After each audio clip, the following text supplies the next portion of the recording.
ሰላም ጤና ይስጥልኝ እንዴት ናችሁ ዛሬም እንደተለመደው በአንድ የጤና መረጃ ተገናኘን ዛሬ ስለ ቫይታሚን ዲ ነው የምናወራው ዛሬ ይሄን ሐሳብ ማነሳበት ዋነኛው ምክንያት በተለይ በአሁን ሰዓት ላይ በጣም በርካታ ሰዎች ላይ የቫይታሚን ዲ እጥረት እየተገኘ ነው በዚህም የተነሳ የተለያዩ ህመሞች ውስጥ መግባት በጣም ከፍተኛ ደረጃ የደረሰ ችግሮች ውስጥ ሲገቡ እያስተዋልኩ ነው የቫይታሚን ዲ በቀላሉ ማግኘት የምንችለው በተለይ ከፀሐይ ብርሃን በቀላሉ ማግኘት የምንችለው ነገር ግን ብዙ ሰው ችላ በማለት ቫይታሚን ዲ ጥቅሙን ባለማወቅ የተነሳ ቫይታሚን ዲ ከምን ይገኛል እንደዚህ አይነት መሰረታዊ ሐሳቦችን ካለማወቅ የተነሳ በቀላል የሚቀረፍ ችግር በኋላ የተለያየ ህመምና ችግሮች ውስጥ ሲገቡበት ይስተዋላል ማለት ነው ስለዚህ እስቲ የቫይታሚን ዲ ምንድነው የቫይታሚን ዲ እጥረት ሲኖር ምን አይነት ምልክቶች ይታያሉ መፍትሄው ምንድነው እነዚህ ነገሮች እያያያዘን እናያለን ማለት ነው አብራችሁን ቆዩ ለቻናሌ አዲስ ከሆናችሁ ሰብስክራይብ አድርጋችሁ ቤተሰብ ሆኑ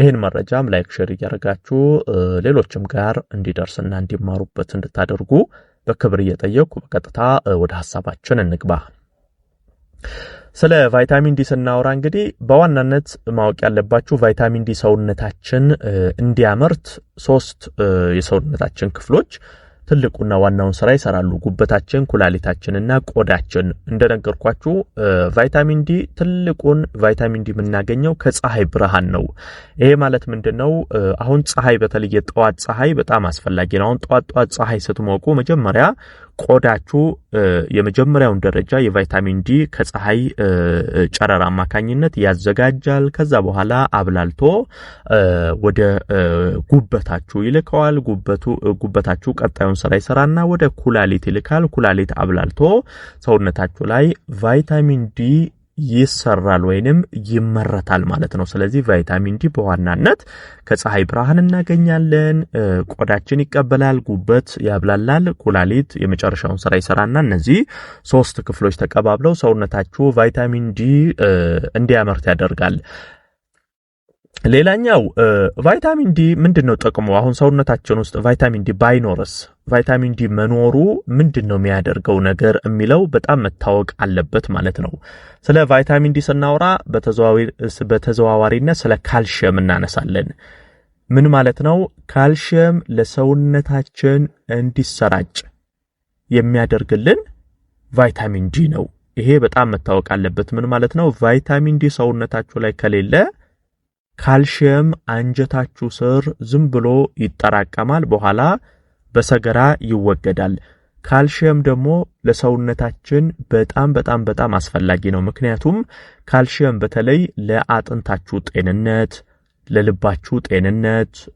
ለደም ዝውውር በጣም አስፈላጊ ነገር ነው ካልሲየም ከሌለ የአጥንት ችግሮች የልብ ችግሮች ከደም ዝውውር ጋር የተያያዙ በተለይ ለህፃናት እድገት በጣም ያስፈልጋል አሁን ህፃናት በልጅነታቸው የቫይታሚን ዲ እጥረት ካለ ተያይዞ የካልሲየም እጥረት ስለሚኖር ይሄ ነገር ለአጥንታቸው እድገት በአጠቃላይ ለጤናቸው በጣም ትልቅ ጫና ስለሚያሳድር ይሄ ቫይታሚን ዲ ካልሲየም ተያይዘው የሚመጡ ነገሮች ናቸው እዚህ ነገር ላይ በጣም ጥንቃቄ ልታደርጉ ይገባል ማለት ነው እጥረቱ ሲኖር ምንድነው የሚፈጠረው ምልክት ወይንም የህመሙ ችግር የሚለውን ስንመለከት ለምሳሌ የአጥንት መሳሳት ችግር በከፍተኛ ሁኔታ ሊፈጠር ይችላል አጥንት ቶሎ እስከ መሰበር ደረጃ ሁሉ ሊደርስ ይችላል የተለያዩ የእግር ህመም የትከሻ ይሄ የእጅ መገጣጠሚያ ህመሞች በከፍተኛ ሁኔታ ሊከሰትባችሁ ይችላል ምክንያቱም ይሄ ቫይታሚን ዲ ሲያጥር ካልሲየም ያጥራል ካልሲየም ሲያጥር አጥንቶቻችሁ በከፍተኛ ሁኔታ ይጎዳሉ ማለት ነው እስቲ አንድ ሰው ምን ያህል ቫይታሚን ዲ ያስፈልገዋል የሚለውን ነገር ማወቅ ያስፈልጋል አሁን ብዙ ጊዜ ቫይታሚን ዲ ያስፈልጋቸዋል እንደዚህ ሲባል ምን ያህል ነው የሚያስፈልጋችሁ ይሄ ዋና ነገር ነው ለምሳሌ ከአንድ አመት በላይ የሆኑ አዋቂዎች ላይ በቀን እስከ 600 ኢንተርናሽናል ዩኒት ድረስ በቂ ነው ህፃናት ላይ ብዙ ጊዜ ከአንድ አመት በታች ሆኑ ህፃናት ከሆኑ በቀን እስከ 400 ኢንተርናሽናል ዩኒት ቫይታሚን ዲ በቂ ነው አዋቂዎች ላይ ግን ከ600 ኢንተርናሽናል ዩኒት ወይንም ደግሞ እስከ 1.5 ማይክሮግራም የሚሆን ቫይታሚን ዲ ሰውነታችሁ ይፈልጋል። ይሄ በቂ ነው። በነገራችን ላይ እዚህ ጋር ማወቅ ያለባችሁ ለምሳሌ አንድ ሰው በሳምንት አንድ ቀን እንኳን ለ30 ደቂቃ በበቂ ሁኔታ የጠዋት ፀሐይ መሞቅ ቢችል ማለት ነው። በጠዋት በሳምንት አንድ ቀን እንኳን ለ30 ደቂቃ ፀሐይ ብትሞቁ ከ8 እስከ 10 ሺህ ኢንተርናሽናል ዩኒት ሰውነታችሁ ቫይታሚን ዲ እንዲያመርት ያደርገዋል ማለት ነው። ይሄ እጅግ በጣም ትልቅ ነው። ስለዚህ ፀሐይ መሞቅ ትልቁ የቫይታሚን ዲ ሶርስ እንደሆነ መታወቅ አለበት። ግን ይሄ ሲባል ደግሞ ቫይታሚን ዲ ከፀሐይ ብቻ ነው የሚገኘው ማለት አይደለም። ለምሳሌ ቫይታሚን ዲን የምታገኙባቸው የተወሰኑ ምግቦች አሉ።